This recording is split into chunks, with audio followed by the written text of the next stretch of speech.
Hello guys, आज आप लोगों को मैं पश्च क्रम संयोजन प्रैक्टिकली में बताने वाला हूं, जिसको कहता हूं मैं इंग्लिश में पैरेलल सीरीज। तो ये देखिए, मैंने तीन प्रतिरोध को मैंने ले लिया है। ठीक है, तो ये पहला प्रतिरोध हो गया R1 और ये आपका दूसरा प्रतिरोध हो गया R2 और ये आपका तीसरा प्रतिरोध हो गया R3।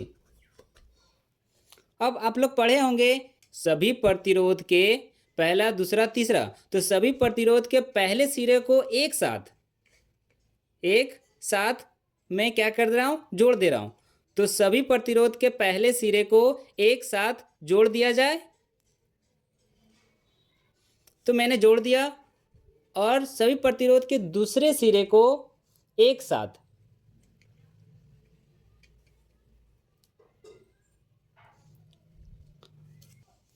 सभी प्रतिरोध के पहले सिरे को एक साथ मैंने जोड़ दिया।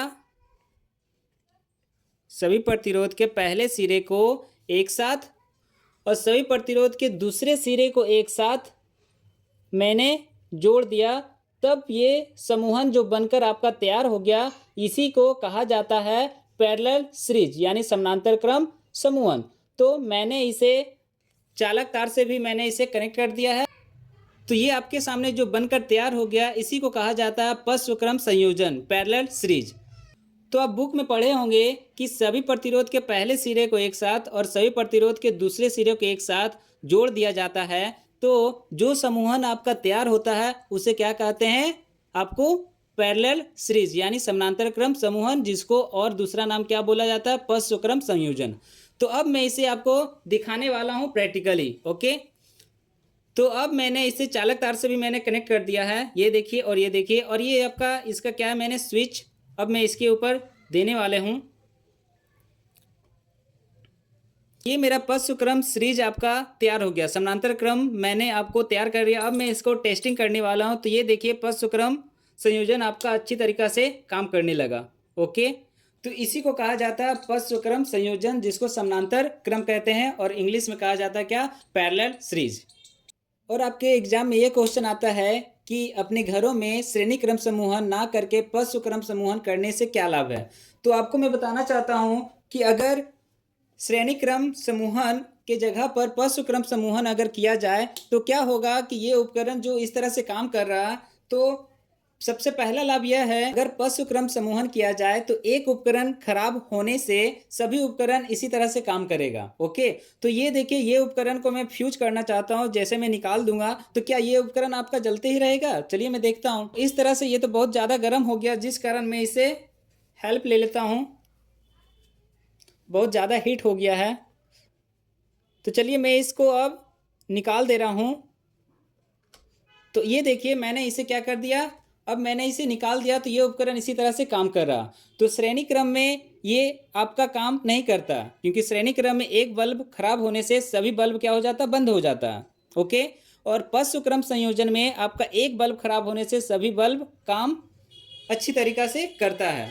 ओके, तो अब मैं आपको दूसरा लाभ कि पश्च क्रम संयोजन में आपका जो करंट का मान है वो सभी उपकरण में अच्छी तरीका से पहुंच पाता है। करंट का जो मान है वो आपका सभी उपकरण में अच्छी तरीका से पहुंचता है। ओके, और श्रेणी क्रम समूहन में क्या होता है, करंट का मान बहुत ही घट जाता है। ठीक है, तो चलिए मैं आपको करके दिखाता हूं श्रेणी क्रम और पश्च क्रम। तो देखिए, पश्च क्रम का जो लाइट है वो आपको इस तरह से लाइट दे रहा है, और श्रेणी क्रम में आपका जो लाइट है जो बहुत ही धीमी हो जाएगा, यानी करंट का मान बहुत ही कम हो जाएगा। इसलिए कहा जाता है कि श्रेणी क्रम में विद्युत धारा का मान कम होता है और पश्च क्रम में विद्युत धारा का मान अधिक होता है। तो चलिए मैं अब इसे श्रेणी क्रम में करके आपको दिखाने वाला हूं। तो ये पश्च क्रम में आप लाइट देख चुके हैं, अब मैं इसे श्रेणी क्रम में करके देखता हूं।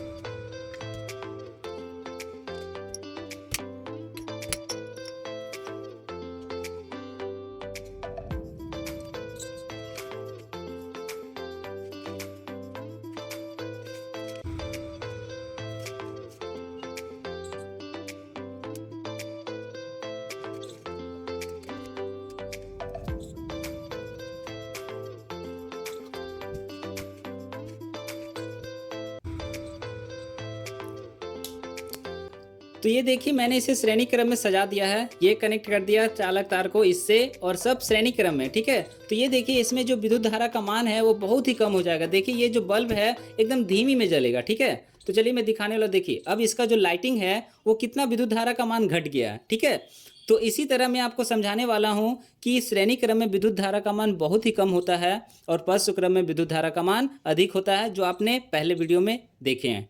ये देखिए विद्युत बल्ब का जो लाइटिंग है वो बहुत ही कम है और आप देखे होंगे अभी श्रेणी क्रम में जो पश्च क्रम में जो संयोजन था उसमें कितना अच्छा से लाइटिंग कर रहा था। तो इस तरह से प्रैक्टिकली आप सीखने के लिए प्लीज़ मेरे चैनल को लाइक, सब्सक्राइब और सपोर्ट कीजिए और अपने दोस्तों को शेयर कीजिए ताकि उसे भी हेल्प मिल सके और उसे भी अच्छी तरीक़ा से समझ में आ सके। Thank you.